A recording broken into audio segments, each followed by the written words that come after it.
There is a dream that has haunted human society since its development in the primordial past. The dream that a chosen group of elites, educated and enlightened far beyond the abilities or knowledge of the average man, could design through a complete application of their cunning and brutal legal force to compel the recalcitrant, create the perfect society in which all the sorrows and trials of mortality have been either rendered negligible or completely eliminated.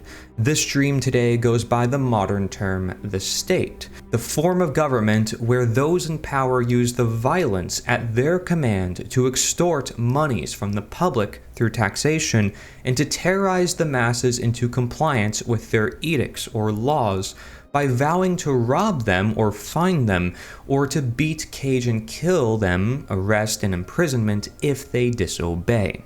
The common belief is that by doing so, the government will use its power to avenge the innocent, protect the people, provide for the masses, and ensure that peace and justice reign in the land. This dream has been tried in multitudinous forms: monarchy, oligarchy, dictatorship, republicanism, constitutional monarchy, socialism, minarchism, democracy, etc. In every instance, it has failed. In every instance, it has delivered the exact opposite of what it has promised. In every instance, the dream has proved to be a nightmare. Some are more terrifying than the others, but all of them end in brutalization, violence, and oppression. So why on earth do we keep trying it? That is a question I have puzzled over for some time now because I've never been able to wrap my head around it. But I've finally found the answer, says William H. Douglas.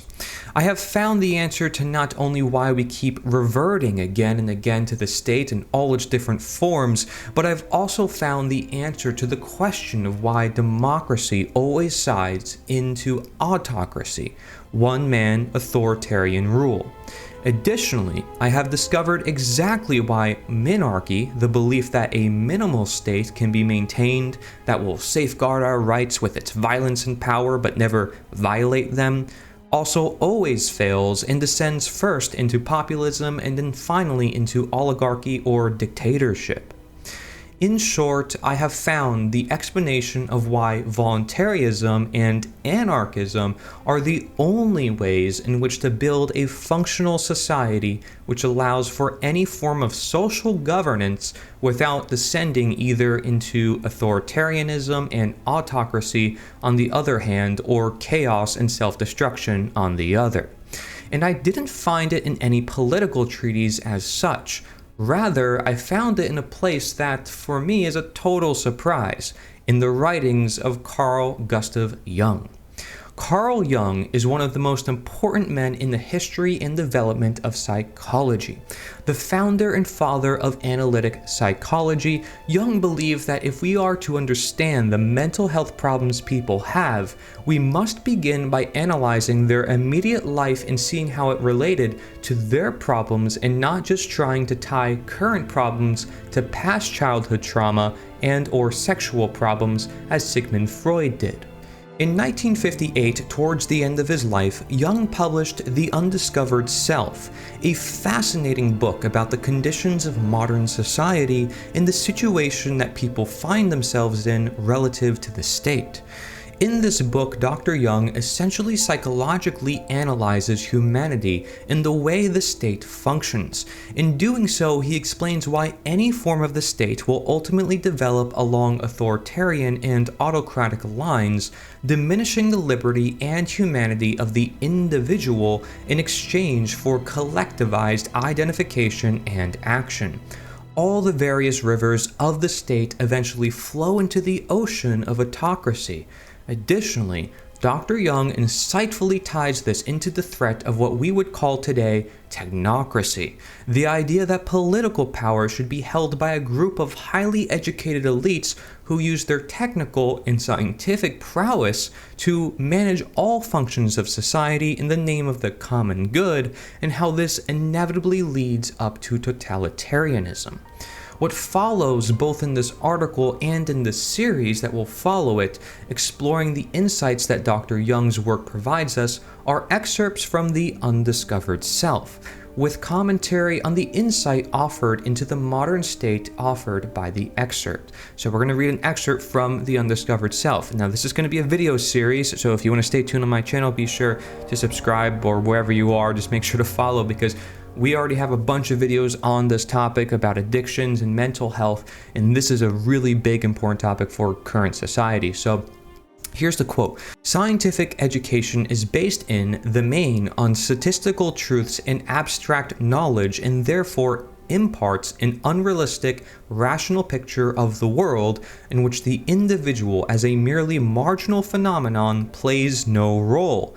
The individual, however, as an irrational datum, is the true and authentic carrier of reality, the concrete man as opposed to the unreal ideal or normal man to whom the scientific statements refer.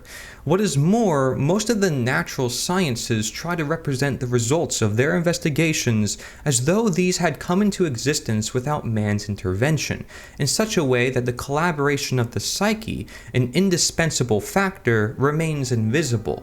An exception to this is modern physics, which recognizes that the observed is not independent of the observer. So in this respect, too, science conveys a picture of the world from which a real human psyche appears to be excluded, the very antithesis of the humanities." Okay, so Dr. Young here makes an invaluable point about the way that looking at society through purely scientific lenses, through data, studies, statistics, and tests, does more to obscure than it does to reveal. Humans do not exist or act as collectives, conglomerates, and near-identical groups. We are individuals, and individuals do not act in ways that can be understood without knowledge of that individual person.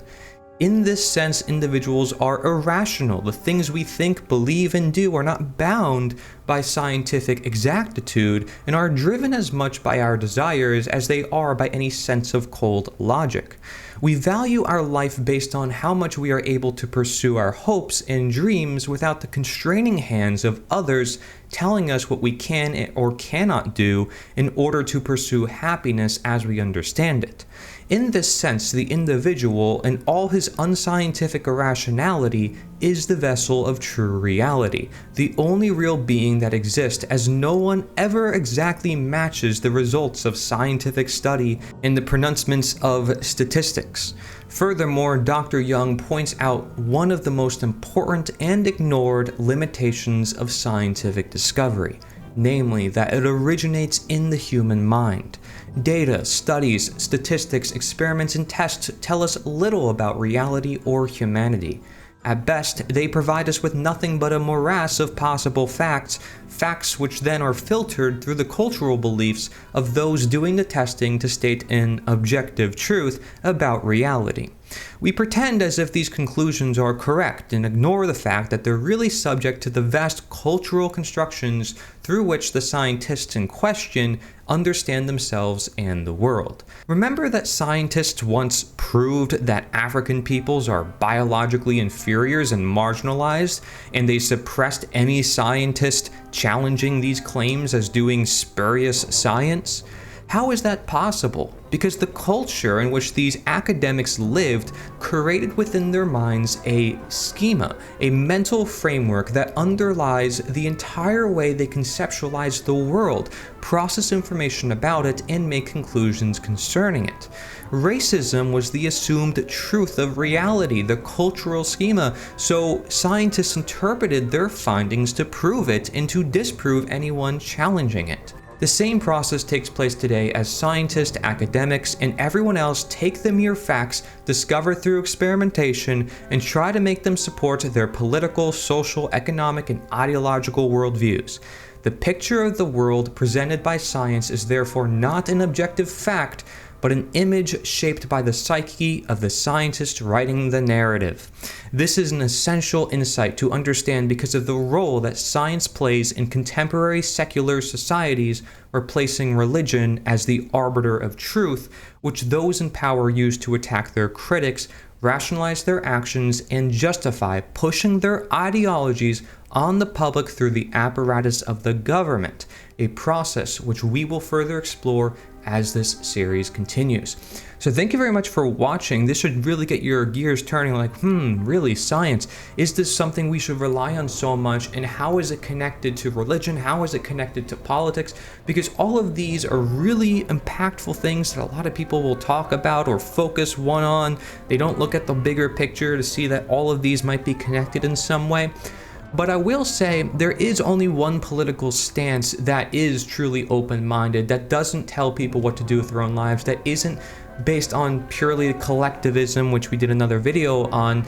It's actually looking at the individual, it's actually looking at things through a holistic way, through a non-violent way as well. And that's called voluntarism. Look at this chart I'm putting on the screen for you. Okay, so you'll see there's communists, socialists, conservatives, and you can add liberals to this or whatever else you want to add. And then there's even minarchism.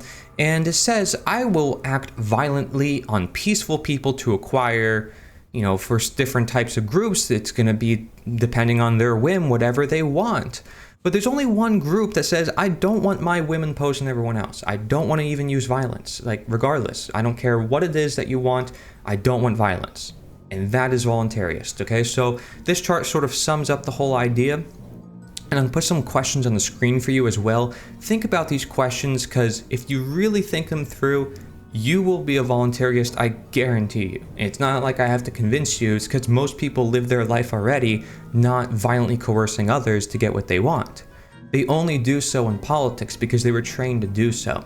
Because there are these cultural norms that we have ingrained so much in society, but we never really thought it through. And so science and all this stuff is trying to back the current structures in place, not that they are actually moral or right for society. So these are the questions we have to ask if we truly want to innovate society, the same way the abolitionists did in the 1800s for challenging slavery, challenging the racism, saying, we don't need this anymore. Let's abolish it, get rid of it. Let's not make it even better, let's just get rid of it. That's why they were abolitionists, and that's why I'm an abolitionist as well. Go to deliberator.us, that's deliberator.us. To learn more, you can send us your article, we'll turn to a video for you as well. Thank you very much for watching.